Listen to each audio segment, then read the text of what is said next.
Hello, everyone. This is MMA Interesting Prospects podcast. Today, our guest is bantamweight fighter Aron Franz. Hello, Aron. How are you? I'm good, doing great. And recently, you fought in Cage Warriors. It was your promotional debut. And if you can tell me, what was the story behind this fight? Because I believe that your opponent at first had as some different opponent, and you took this fight on like shorter notice. Yeah, like 2 weeks notice. I was talking with Ian for quite a while, trying to get myself on different cards, and yeah, I had another opponent, a Spanish guy, a two and one guy, I think, and then I mean Jack had the similar style, similar, so it made sense. I'm always ready for fights. I'm training all day, so I can take fights pretty short notice, no problem.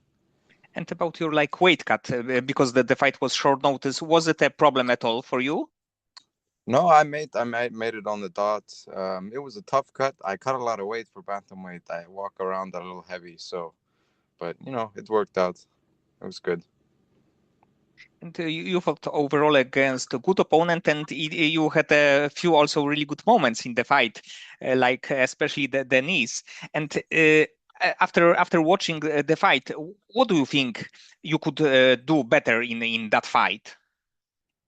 Um, Distance management. One thing that was key with my corner and my coach Gunnar Nelson is that we needed to keep kind of a long distance, especially in the first round. But then I just started landing so much, and yeah. I started kind of not respecting as much as what he was throwing. So and then he landed that one clean shot. I just gotta keep a better distance and kind of get my opponents more tired because I was just getting started. I had a good 2 rounds in me left. I trained for three fives. So, but it was a good experience overall. Just it's a game, small gloves.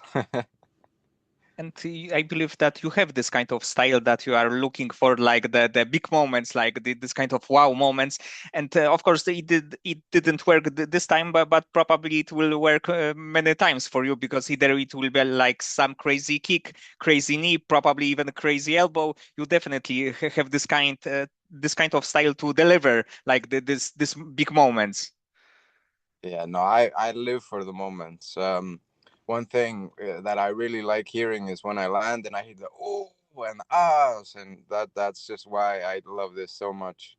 And especially, I was really happy with how the people like me. I was kind of like a little bit of a fan favorite after the fights because they saw I was trying to finish fights and I was trying to be, I'm not just trying to win decisions and be boring. I want to throw flying knees, spinning heel kicks. Want to throw my good punches, my good boxing. Yeah. So I just want to keep showcasing like explosiveness, and my grappling is not bad either. I'm a purple belt in jiu-jitsu, and I like to grapple too. But I just haven't been able to show it yet in my pro career. It's just my second fight. And do you think that your third fight will be on the Cage Warriors? My next fight. Yes, yes. Yeah, no, I got kind of like they liked me, so I think I'll get another fight for Cage Warriors. I'm still under contract, so I'm not stressing about that as much. I just wanna get in there as soon as possible. Took like zero damage. I'm already back to training, and I just wanna maybe get onto the Dublin card or the Rome card, or I don't mind any card in Europe. I just wanna go and showcase my skills again. And to be honest, I was quite surprised that that fighter from Iceland made his pro debut in US. So if you can tell me what was the story behind it? So did you train at that point in some gym in US? Yeah, this was like my fifth training camp in the US, and then I got a fight. I trained in Fusion XL with Terrence McKinney, Machida, Lyoto Machida, his sons, Julian Williams, who's the head coach over there, and a lot of good, like all the best, like Orlando-based guys that aren't in Killcliff. are basically training there, and it was a great push. Charles Johnson trains there too. He didn't have the best outing, but he's really good, and he really showed me a lot of good stuff. And they just offered me the fight, and I was like, yeah, I'll take it. And yeah, and just had some fun, you know.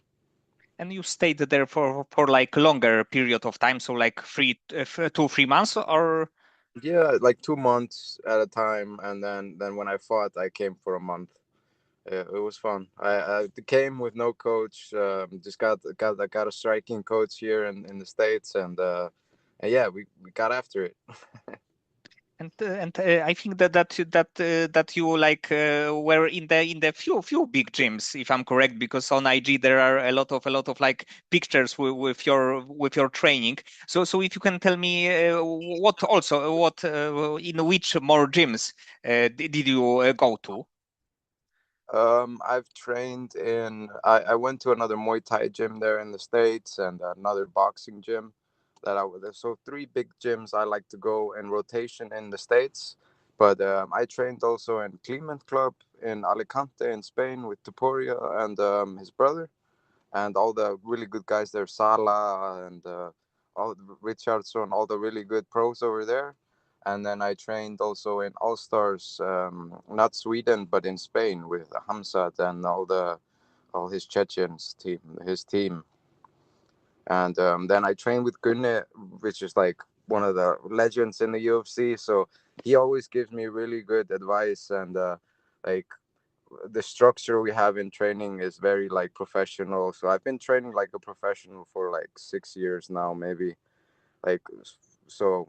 But I haven't made my debut until like a year ago, you know. So, but So it's I just hopefully I can train more places. But you know, I just try to train wherever I'm welcome, you know.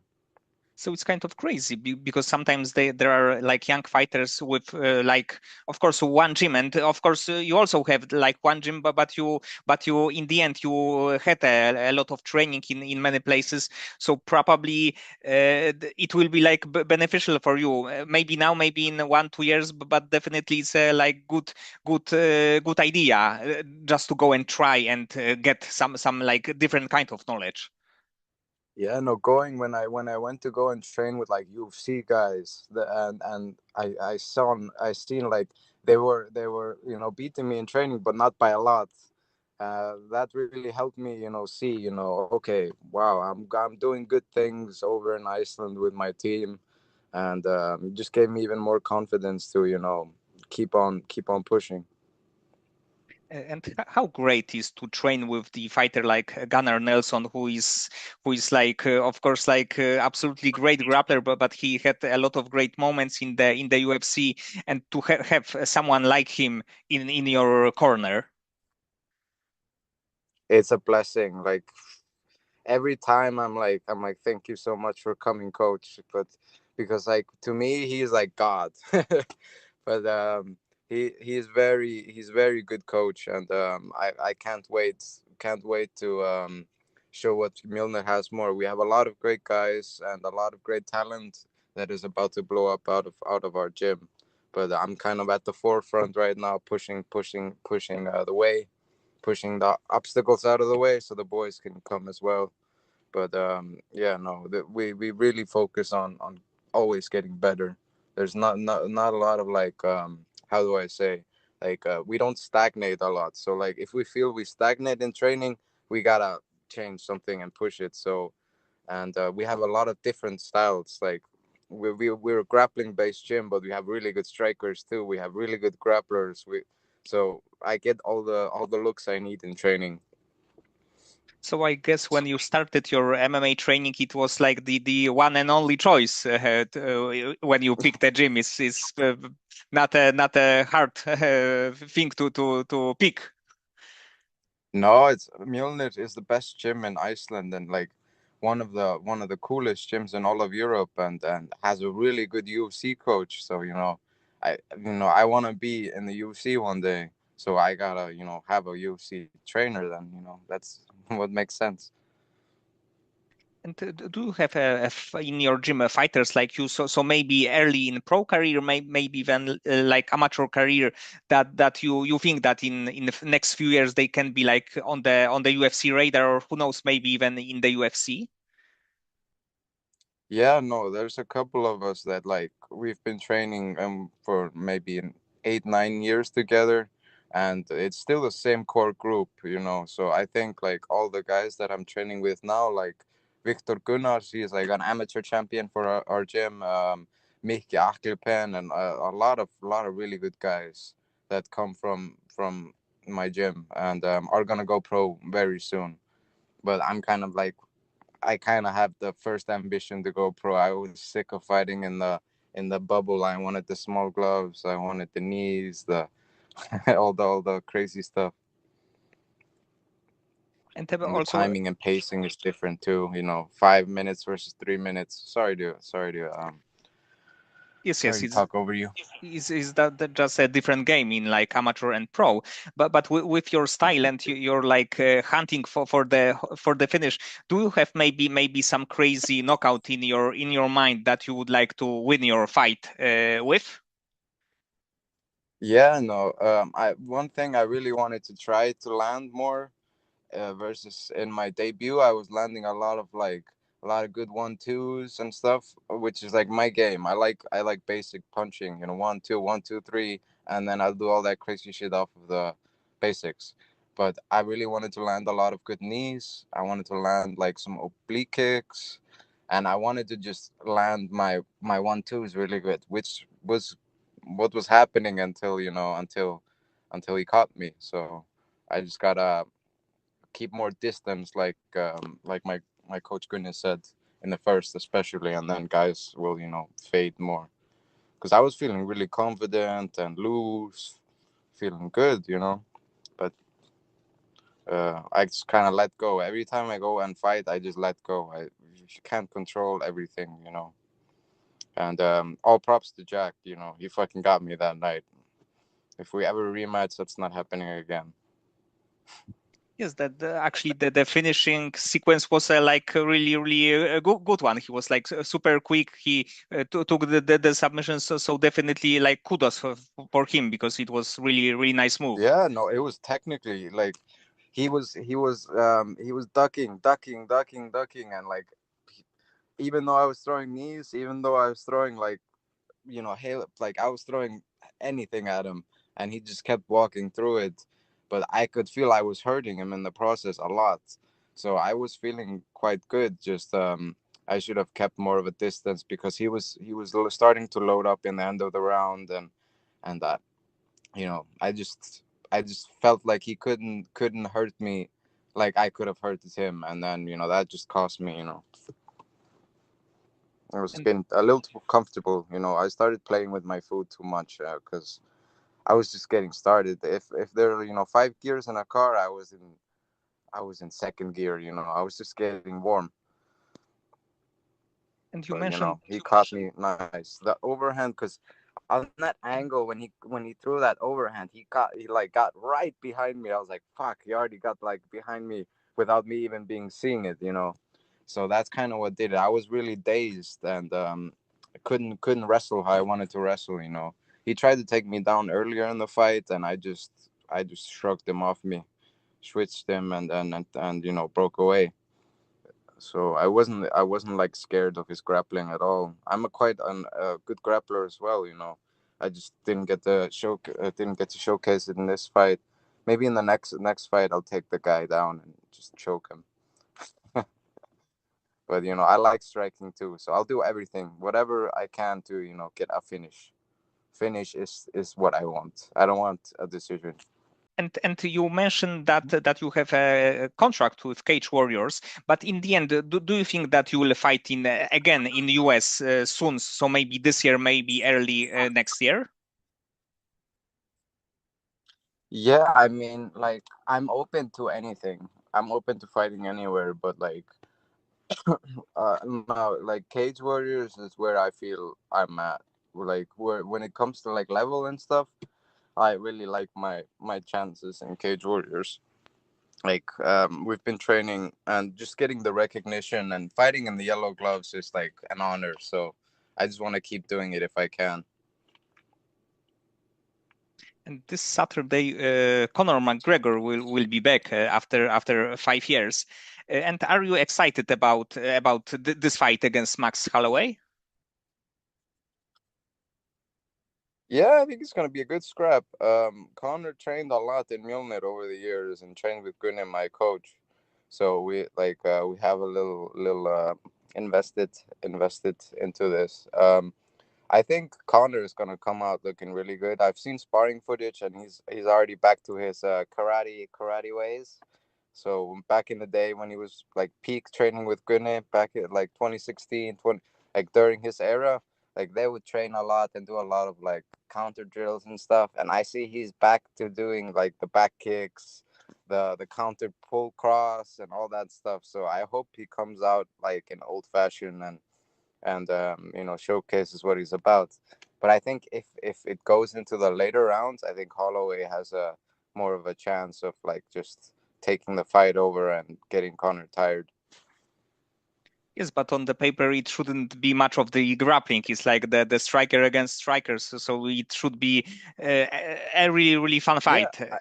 more like striking. Yeah, it's gonna be like explosive KO power coming from Connor, and then Holloway is like he's more like touch you, touch you, touch you, touch you, touch you, touch you, just for 5 rounds until you fall. So it's two different styles, but two great styles coming together in for a fight. It's gonna be a great fight. And getting back to your career, because of course, like MMA is like really tough sport for your body and also for your mind. But what motivates you to do this kind of things? So like training and have this like MMA path. Um, what motivates me? Just being better version of myself each day. But like, I choose to do this. Like fighting in the cage is like, even though I may get injured, I may get hurt. Like I choose to do this. Like life can be so much more serious than fighting. Like you can have people that you love be in hospital, having cancer, blah blah blah.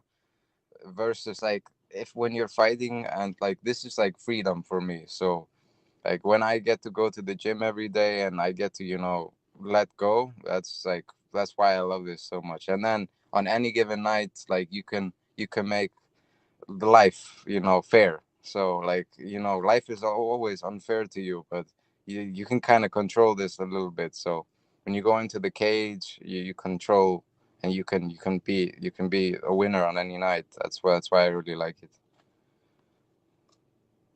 And outside of the fight game, do you have any other like things that you like to do are that are like your hobby, let's say? I like to cook. I like to cook like carbonara, pasta, steak. Uh, yeah, I don't do much outside of fighting really. I just train and then I eat a lot. So the cooking is good, but probably not when you are weight cutting, right? Probably you don't need to be No, like next to the kitchen. no, but I still am. I am. I have to eat, chicken and rice, or something a little more plain and boring. But it's all right though. When I'm off camp, I can eat my steaks and my Krispy Kreme donuts, all that stuff. And about also about your career, do you have a maybe like bucket something like bucket list? So maybe that you would like to win some regional title, maybe win by some crazy finish. Just the list that you would like to accomplish in your career. I I feel like I'm really early in my career. I'm only 24, about to turn 25, and this is my second pro fight. And in my first pro fight, I got a spinning hook, a spinning heel kick finish. That's a big check off, Like not a lot of people get that. And then in my second fight, I was really happy with being able to fight in the yellow gloves. That's always been a kind of a dream. And yeah, I want to hold the title for sure, like in Cage Warriors and any regional promotion. I just want to keep showing up and keep having fun. And yeah, when I have fun, big things happen usually. Like big shots land. Okay, Aaron, so many thanks for the time and for conversation. I hope that you will be back in the cage really soon, maybe in Cage Warriors, and you will deliver some kind of crazy finish, like the knockout probably would be the best. Most definitely. My next fight, dude, you watch out. It's gonna be a banger. I'm gonna be throwing everything but the kitchen sink.